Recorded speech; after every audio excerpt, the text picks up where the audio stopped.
Hello, everyone, and welcome to another episode of Meet a Mentalist. I'm here today with Andrew Me. All right, you ready to get going, bud? We're going to get to know you today. Yeah, I'm ready. All right, Andrew. First off, tell me about your family. What's your family look like? I have two charming daughters, 5 and 9 years old, and long supportive wife. So everything a man can dream of. Yeah, that sounds right. So, a wife and two daughters. What's your wife's name? Veronica, Veronica. Wife Veronica, and what are your kids' names? Vlada and Lina.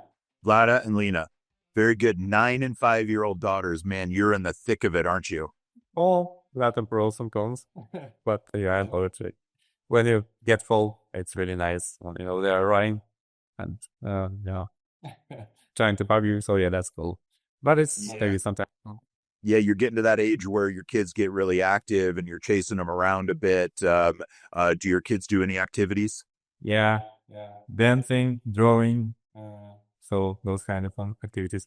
Trying to clean on me every time, but right now they are becoming a bit too heavy for that. It's like, I think that time as well. Yeah, they grow up fast, man. Enjoy it while you can. All right, where do you live? I live in Estonia. That's a small, cozy northern country in Europe. So yeah, that's where I'm born and that's where I live. Okay, Estonia. That's where you're from. That's where you live. Where what's the name of the city you live in? Tallinn, it's the capital. What is You live in the capital of Estonia. Yeah, exactly. Good. How many people you think can find Estonia on a map? Probably close to 10% of population or less. Yeah, I think that's a conservative estimate at best. Good. Let's shift gears a little bit. What do you do for the agency? Yeah, I do all the data related activities, data integrations, data migrations, scoping, database architecture. So pretty much everything data related, I try to focus. Yeah, I think your official title is senior data manager, and dealing with everything data from migration, integration, mapping, configuration, scoping of requirements. Sometimes that deals with databases. Sometimes that's about moving data from point A to point B. Is that a decent summary? Yeah, more or less. I think that the data architecture of piece is probably one of the hardest and important ones when you need to actually envision and architect before you do the migration. But yeah, overall, great time. Very good. Okay. How long have you been in the industry? Oh, I think it's close to 12 years. So I'm dealing with various data migrations. Yeah, with HubSpot specifically, with agency, I'm close to 3 years now. But yeah. Great. Over a dozen years in the industry, dealing with complex data, architecture in general, and 3 years in agency life. Very good. So I don't know. Tell me about maybe an example or something like that. Like, what's the coolest thing you've done in the world of data in recent weeks?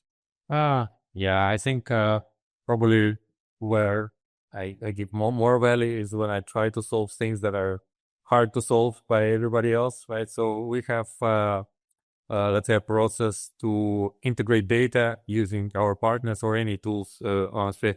And those tools have sometimes limitations, right? So is it native HubSpot migration tool or Skyvia or things like that?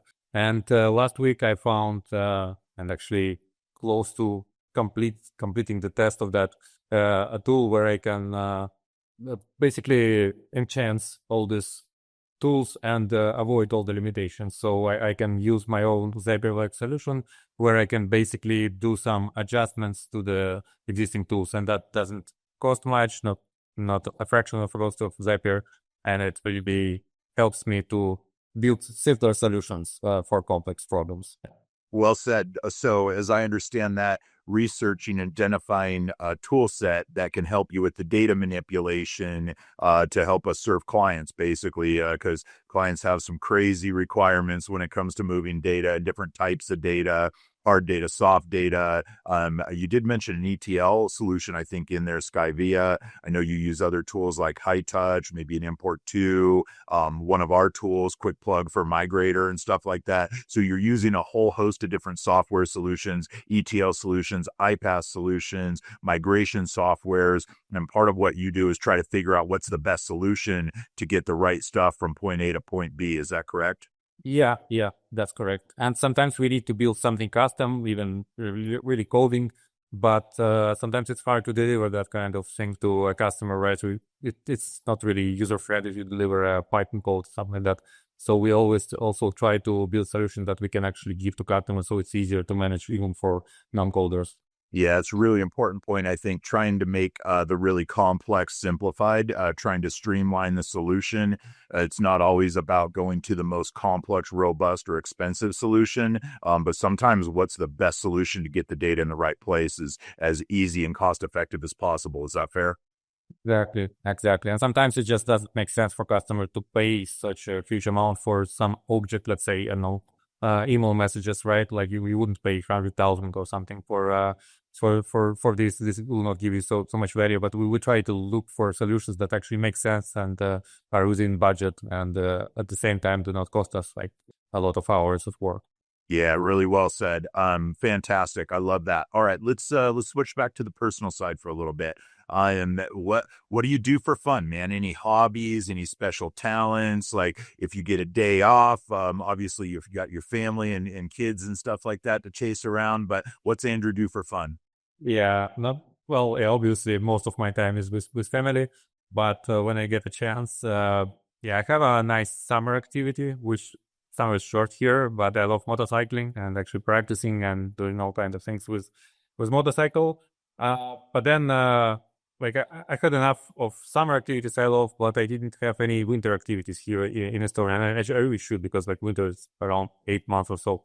So this winter I started doing polar plunging. Is that the right word for for it? Yeah, and also I do a lot of sauna. So like winters, I actually like those a lot right now. And to be fair, I will miss this winter, so I'm waiting for the next season to start my polar plunging again. Yeah, but Okay. Yeah, I heard the polar plunge. That means you're jumping into the ice water and you're doing that for fun.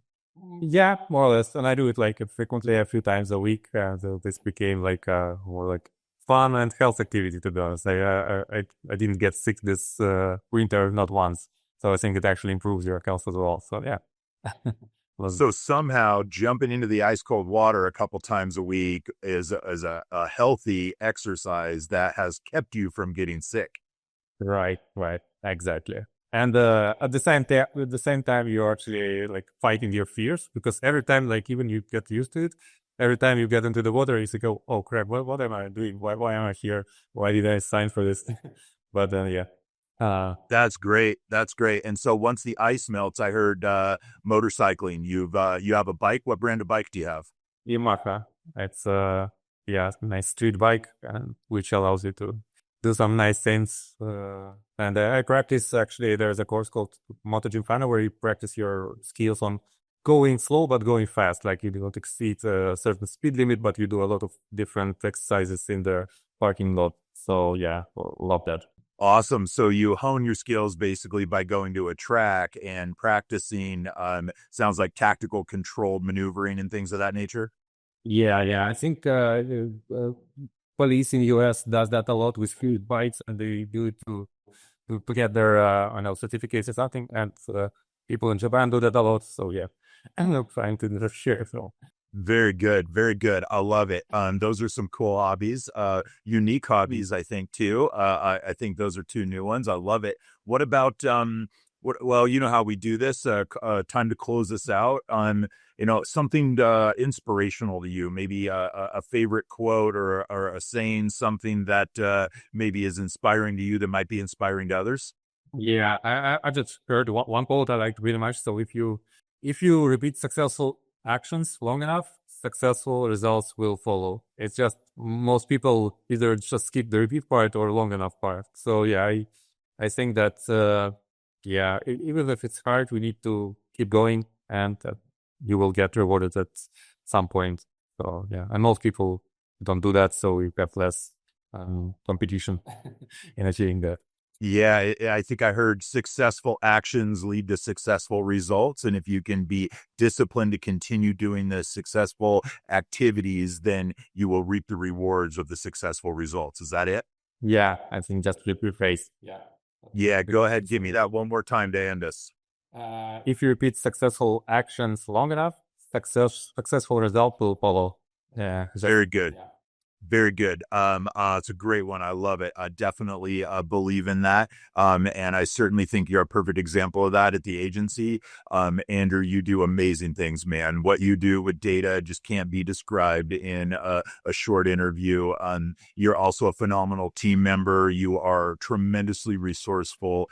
You've got amazing skills, and you're just a wonder to work with. I know I speak for the entire agency there. Really, really appreciate you, my friend. Thank you for all you do for us, and I hope this gives you something to share out with some friends and family. Thank you, Rafa. Yes, I really appreciate that. I feel the same. It's really great to work with agency. Yeah, thanks for the interview. Yeah, you bet. All right, everyone, that's it for today. Thank you again. Okay.